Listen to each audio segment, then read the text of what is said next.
What are various laws in India related to suspension of sentence by court? Why in use? In the context of Unnao rape case, the law on suspension of sentence has become a central legal debate involving technical definitions under the POCSO Act and Indian Penal Code. Unnao rape case के context में suspension of sentence का law India में central legal debate बन चुका है because POCSO act and IPC के under इसके कुछ टेक्निकल डेफिनेशंस गिवन हैं। Legal provisions for suspension of sentence, sentence को सस्पेंड करने से रिलेटेड लीगल प्रोविजंस क्या क्या है। सेक्शन 389 ऑफ द सीआरपीसी और सेक्शन 430 ऑफ बीएनएसएस भारतीय नागरिक सुरक्षा संहिता empower an appellate court to suspend the execution of a sentence and grant bail to a convict while their appeal is pending।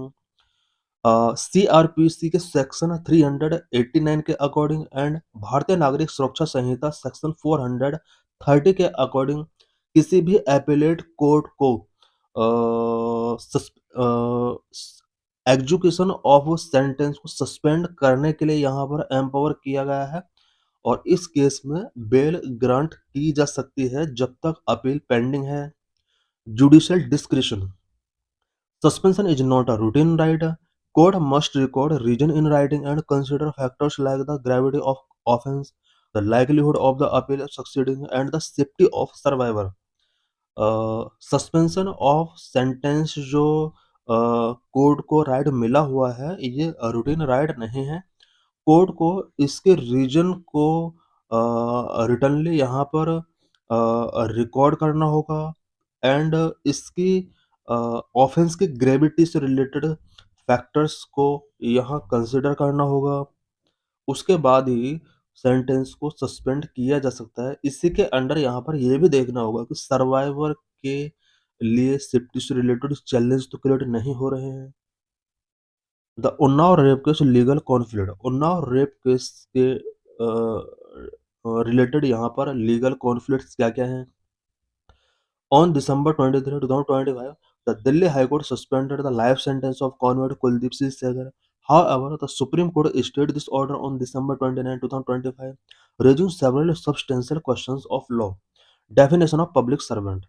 The Delhi High Court has suspended the sentence partially because it viewed that an MLA is not a public servant under Section 21 of IPC, which is the definition used by the POCSO Act.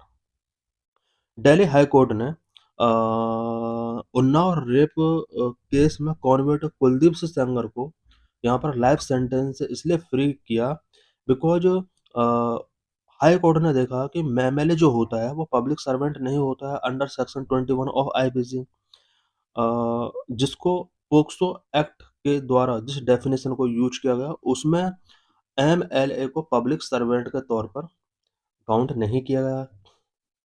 This technically would mean Sanger could not be convicted for aggravated sexual assault under Section 5 of POCSO, which carry a higher minimum sentence।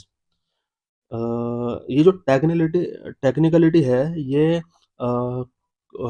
Unnao rape के convict को यहाँ पर aggravated sexual assault के under count नहीं होता है। Aggravated sexual assault POCSO section 5 के अंदर मेंशन किया गया है। Minimum mandatory sentence. The High Court noted that Sanger had served over 7 years, which exceeded the minimum punishment for non-aggravated penetrative sexual assault under Section 4 of POCSO Act।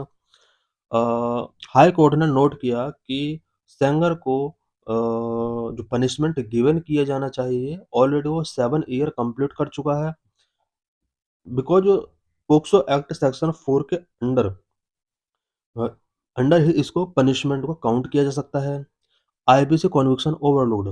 The CBI argued that the High Court ignored Sanger's conviction under Section 376(2) of the IPC, which independently allow for a life sentence regardless of the POCSO technicalities। CBI ने argument given किया है कि high court ने section 376 of the IPC which is related to rape of a minor इसको ignore किया है और यहाँ पर पोक्सो के टेक्निकलिटीज पर ही ओनली ध्यान दिया है, जबकि 376 सेक्शन पर कोई भी उसका स्ट्रिक्ट एक्शन नहीं टेकिंग किया गया है। Survivor safety, the Supreme Court emphasized that the High Court failed to consider the perception of threat to the survivor and her family, despite her being under CRPF security cover. Supreme court ने emphasise किया है कि high court ने perception of threat को consider नहीं किया है survivor की फैमिली, जबकि सीआरपीएफ सिक्योरिटी उसको गिवन किया गया है। डेफिनेशन ऑफ पब्लिक सर्वेंट का क्या डेफिनेशन है? POCSO act does not define the term public servant under section 22 of POCSO act. Undefined expressions shall draw their meaning from the IPC, CRPC, Juvenile Justice Act, Information Technology Act। POCSO act के under public servant को define नहीं किया गया है। POCSO act section 2 के अंदर ये mention किया गया है कि कोई चीज अगर पोक्सो के अंदर डिफाइन नहीं है, then IPC, CrPC, juvenile justice act, information technology act से उन डेफिनेशंस की मीनिंग को टेकिंग किया जाता है, किया जाएगा। IPC 1860, CrPC 1973, juvenile justice act 2015, information technology act 2000। Among these, only the IPC define public servant under Section 21, including judges, military officers, and arbitrators, etc., but not elected legislatures. Only IPC के अंदर ही public servant को define किया गया है under section 22।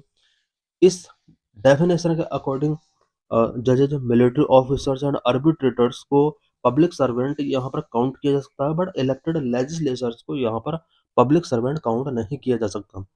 Relying on this statutory scheme and the top court's ruling in R.S. Nayak versus A.R. Antulya 1984, the High Court held that an MLA does not qualify as a public servant under the IPC and consequently the POCSO Act। 1984 के अपने judgement में high court ने यहाँ पर ये ruling given किया था कि एमएलए जो होता है वो पब्लिक सर्वेंट नहीं हो सकता आईपीसी एंड पोक्सो एक्ट के under.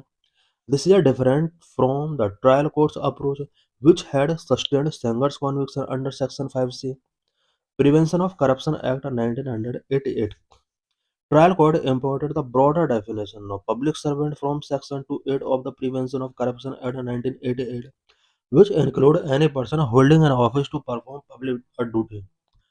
a public duty।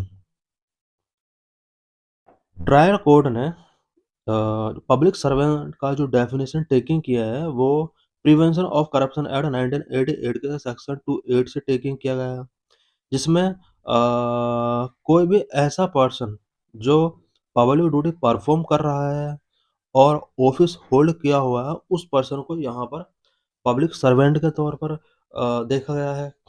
Current state, the Supreme Court has stayed the suspension, meaning Sengar must remain in jail while the apex court examine this legal questions. जब तक apex court इन legal questions को examine नहीं कर लेती तब तक supreme court की जो सस्पेंशन है उसको स्टे कर दिया गया है। इट मीन्स सेंगर अब जेल में ही रहेगा। Separate conviction, even if the rape sentence were suspended, Sanger is serving a separate 10-year sentence for the custodial death of the survivor's father, in which he has not been granted bail। Rape sentence अगर suspend हो भी जाता, सेंगर को separate 10 year का sentence serving किया गया because उसने survivor के फादर का भी डेथ किया है।